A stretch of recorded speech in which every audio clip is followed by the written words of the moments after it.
পরিবর্তন কাকে বলে জানিস? তাহলে শুন, তোর মেসেজের অপেক্ষায় বসে থাকা মানুষটা এখন আর কারো মেসেজের রিপ্লাই করে না। তুই কখন ফেসবুকে অ্যাক্টিভ হবি সে আশায় বসে থাকা মানুষটা এখন নিজেই ভালো করে ফেসবুকে অ্যাক্টিভ থাকে না। তোর মেসেজের অপেক্ষায় রাতে না ঘুমিয়ে বসে থাকা মানুষটা এখন তুই ঘুমানোর আগেই ঘুমিয়ে পড়ে।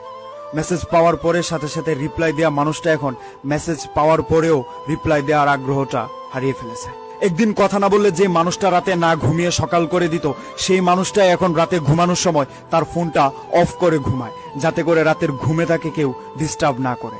যে মানুষটা কথা বলতে গেলে তোমার সাথে ঝগড়া করতো, সেই মানুষটা এখন ঝগড়া কেন, কারোর সাথে মেসেজও করে না। যে মানুষটা পৃথিবীতে সবচেয়ে বেশি তোমাকে মূল্য দিত, সেই মানুষটা এখন তুমি কেন পৃথিবীর কাউকে মূল্যায়ন করে না।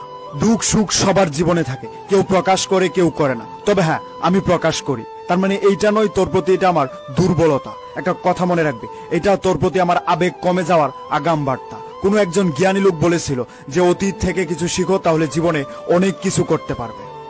তবে ওই ভদ্রলোক এইটা বলেনি যে অতীত নিয়ে আঁকড়ে থেকো না।